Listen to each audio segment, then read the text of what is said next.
In October 1968, a Ford Mustang GT Fastback flew through the streets of San Francisco at over 110 miles per hour. The driver was not a stunt double. It was Steve McQueen himself, and he was grinning the entire time. That 11-minute chase scene in Bullitt did not just make movie history. It turned a specific car in a specific year into the most iconic American muscle car ever built. But here is what nobody tells you. Almost everything you think you know about the 1968 Mustang GT Fastback is either incomplete or flat out wrong. These are 8 facts about the 1968 Fastback that even hardcore Mustang fans have never heard. Number 8. The 1968 redesign was almost a disaster. The original 1964 Mustang was a compact, lightweight sports car. By 1968, Ford had added almost 5 inches in length and nearly 300 pounds in weight. Magazine reviewers at the time called it bloated. Some dealers reported that loyal customers were switching to the new Chevrolet Camaro because it felt more like the original Mustang than the actual Mustang did. Ford's internal memos from that year show executives panicking about the weight gain. There were serious discussions about creating a smaller companion model to win back buyers who felt betrayed. That smaller car eventually became the 1971 Pinto, but the damage to Mustang's lightweight reputation had already been done. What saved the 1968 Mustang was not its styling. It was a legendary engine and a movie that gave the larger, heavier car a completely new identity.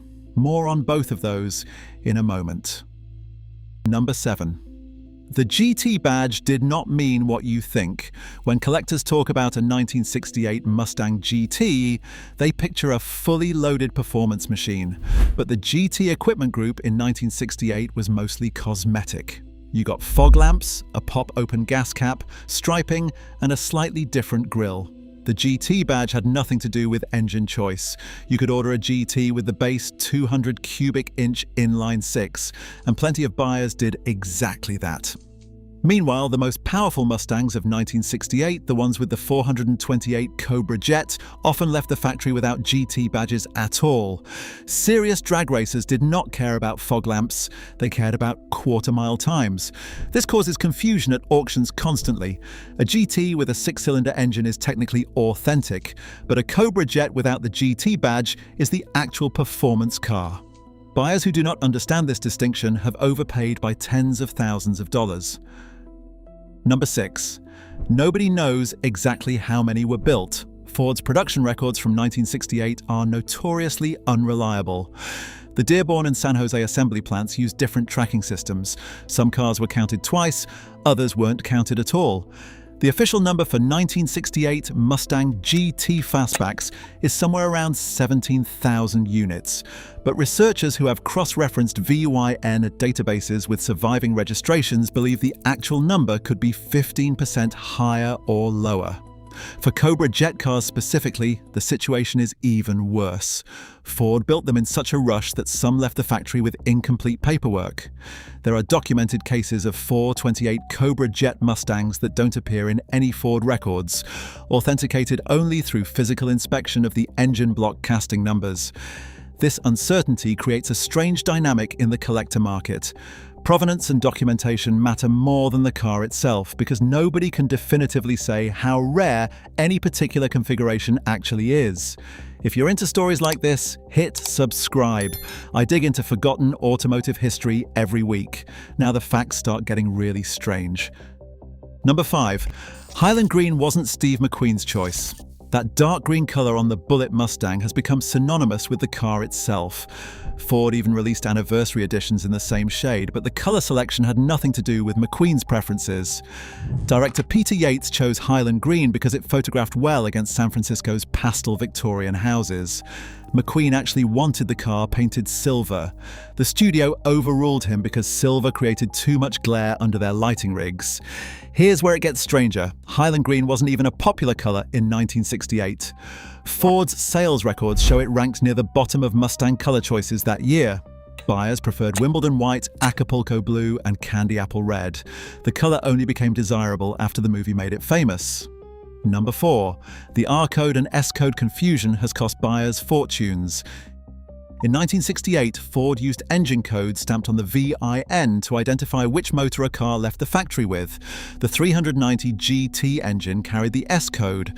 The 428 Cobra Jet carried the R code. Simple enough, right? Except Ford also used completely different codes stamped on the engine blocks themselves, and some engines were installed at dealerships rather than at the factory, creating paper trails that can contradict the physical evidence. Unscrupulous sellers have exploited this confusion for decades. A car might have an R code VIN, but a replacement engine, or an S code VIN with a later Cobra Jet swap that actually increases the value. Without expert authentication, buyers cannot tell the difference. The Mustang Club of America now requires a certification process for any car claimed to be an original Cobra Jet. That process exists specifically because too many people got burned by VIN code assumptions. Number 3. The McQueen Premium is real and measurable. Any 1968 Mustang GT Fastback in concours condition commands strong money. But identical cars with any documented connection to the bullet film or Steve McQueen personally sell for 3 to 5 times the baseline value. A Highland Green GT Fastback that could be traced to the original studio pool of candidate vehicles sold in 2019 for $800,000. The car was never actually used in filming, it was just considered and rejected. That connection alone multiplied its value by a factor of 4. Collectors have understood this for years. The 1968 Mustang GT Fastback is not just a car, it is a piece of cinema history that happens to have 4 wheels. But the 2 craziest facts are still coming. Number 2. The 428 Cobra Jet exists because a Ford dealer embarrassed the company. In 1967, a Rhode Island dealer named Bob Tasker was furious. His customers kept losing drag races to Chevrolet and Mopar cars, and he blamed Ford's underwhelming engine lineup. So Tasker did something bold. He built his own engine. His shop took a 428 Police Interceptor block, added 427 low-riser heads, and created what he called the KR8. It made over 400 horsepower and destroyed everything at the strip. When Ford executives saw Tasker's creation beating factory hot rods, they were humiliated. Within months, Ford rushed the 428 Cobra Jet into production for the 1968 model year. The engine that would define late 60s muscle car performance only exists because one dealer decided to prove Ford wrong. And that brings us to the wildest fact of all. Number 1. The Bullitt Mustangs were supposed to be crushed. Warner Brothers used 2 identical 1968 Mustang GT Fastbacks during filming. One was the hero car for close-up shots. The other was the stunt car that took the real beating during those infamous jumps on San Francisco's hilly streets. After production wrapped, both cars were supposed to be crushed. Studio policy at the time required destruction of any vehicles that had been modified for filming. But someone at the studio made a clerical error, and both Mustangs slipped through the cracks. The stunt car ended up in a Mexican junkyard. The hero car vanished completely. For decades, nobody knew where it was. Rumors circulated. Fake Bullitt Mustangs appeared at shows.